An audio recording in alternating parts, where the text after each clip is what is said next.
पहले से ही विभा को कपड़े धोने का बड़ा शौक था। कभी नल के नीचे तो कभी तालाब के पास। अरे मेरी नीली वाली लुंगी नहीं दिख रही है। विभा की अम्मा, कहाँ रखी है लुंगी? अरे वो तो विभा ने परसों ही धोकर रखी थी आपकी अलमारी में, देखो वहीं होगी। वो ना मैंने आज धो दी, मुझे लगा कि गंदी हो गई होगी। अरे कैसे गंदी हो गई थी? उसे तो मैंने पहना भी नहीं। हे भगवान, इस लड़की के कपड़े धोने की आदत से परेशान हो गया हूँ मैं। जितना तो घर में राशन नहीं आता, उससे कहीं ज्यादा डिटर्जेंट पाउडर का खर्चा है। इसकी शादी करवा दो, शादी। जाए अपने घर में ही करे काम, फिर चाहे घर के कपड़े धोने हो या पूरे गांव के। हाँ ठीक बोल रही हो, देखता हूँ मैं कोई लड़का। वो दिन भी आ जाता है जब विभा को देखने लड़के वाले आ जाते हैं। लड़की मुझे अच्छी लगी। होने वाली सास कहती है, बेटी अगर कुछ पूछना है तो पूछ लो। वैसे तो हमारी लड़की बहुत ही शर्मीली है, जो बोल दो वो मान लेती है, इसे क्या पूछना होगा। अरे कैसी बात कर रही हो माँ, मुझे इन लोगों के घर रहना है, सवाल तो कई है।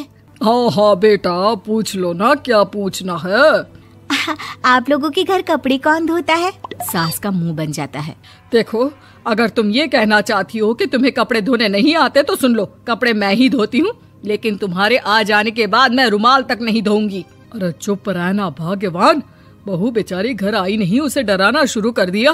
वो क्या है ना बिटिया, अभी तक तो ये कल्लू की माँ ही धोती थी, लेकिन अब तुम्हारे पापा तो दहेज में वॉशिंग मशीन देंगे ही। तभी विभा की माँ बोल पड़ती है, सवाल भी पूछा तो क्या। वैसे भाई साहब, मशीन की तो फिर भी कपड़े धोने की कैपेसिटी होती है। मतलब जो बिटिया दे रहे हैं ना विभा, इसे कपड़े धोने का बहुत शौक है। ये आप लोगों के क्या, आस पड़ोस गांव मोहल्ले सबके कपड़े धो दे और उफ तक ना करे। बाहर देखा नहीं आपने कितने कपड़े सूख रहे हैं, सब हमारी बिटिया ने ही तो धोए हैं। बस भी करो ना माँ, शर्म आ रही इतनी तारीफ सुनकर। और तो और एक दाग निकाल कर दिखाओ तो मान जाओ। हाँ अच्छा, माफ करना बेटा, मैंने गलत समझा। हमें तो रिश्ता बहुत पसंद है। और ऐसे जुड़ जाता है रिश्ता कपड़े धोने का शौक रखने वाली विभा का। उसकी शादी हो जाती है कोयला फैक्ट्री में काम करने वाले कल्लू के साथ। शादी के बाद अचानक विभा चिल्लाती हुई सास के पास आती है। सासू माँ, अरे सासू माँ कहाँ है आप? ये तो धोखा है, धोखा दिया आप लोगों ने मुझे। इसे ससुर के चक्कर के बारे में पता चल गया। अरे तो उसमें तुझे क्यों धोखा मिला है? अरे नल में पानी नहीं आता, कपड़े कैसे कब धुलेंगे? अच्छा, तू पानी नहीं आ रहा उसकी बात कर रही है। तो आपने क्या सोचा? कुछ नहीं। अच्छा, तेरी माँ ने कहा था कि कपड़े धोने का शौक है तुझे, याद आया मुझे। शौक बोलकर कपड़े धोने वाले मेरे जुनून को कम ना आके सासू माँ, कपड़ा धोना मेरा गुरूर है।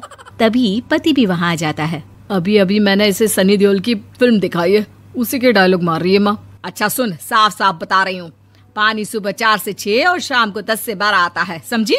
विभा टाइमिंग सुनकर हैरान हो जाती है। ये क्या भूतों का मोहल्ला है?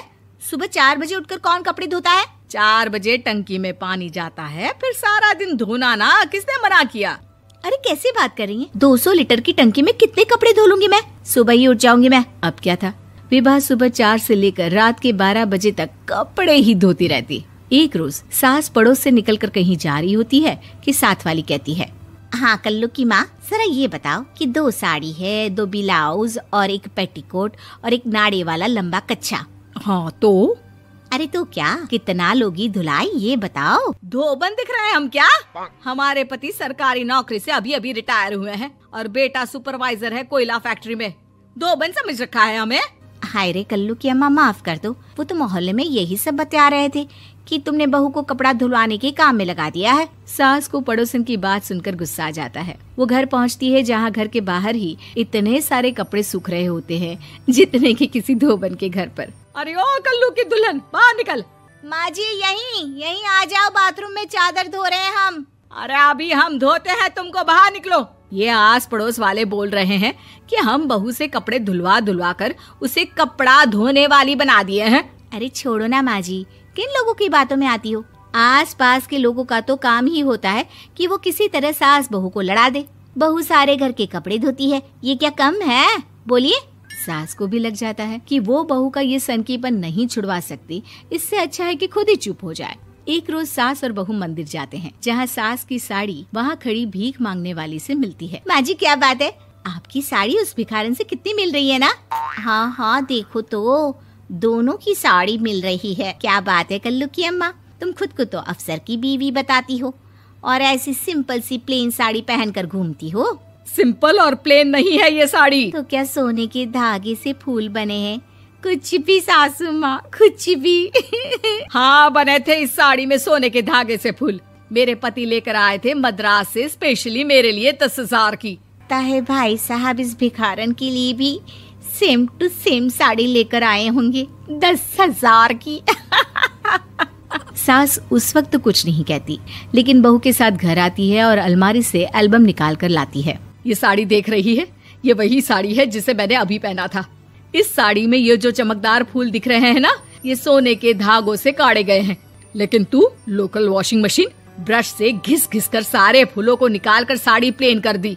मुझे माफ कर दीजिए सासू माँ। और तो और, जब मैंने तुझे तेरी गलती के लिए कुछ नहीं कहा, लेकिन तूने तो सबके सामने मेरा मजाक ही बना दिया। क्यों? बहू को समझ में आ जाता है कि अब से उसका कपड़े धोना बंद।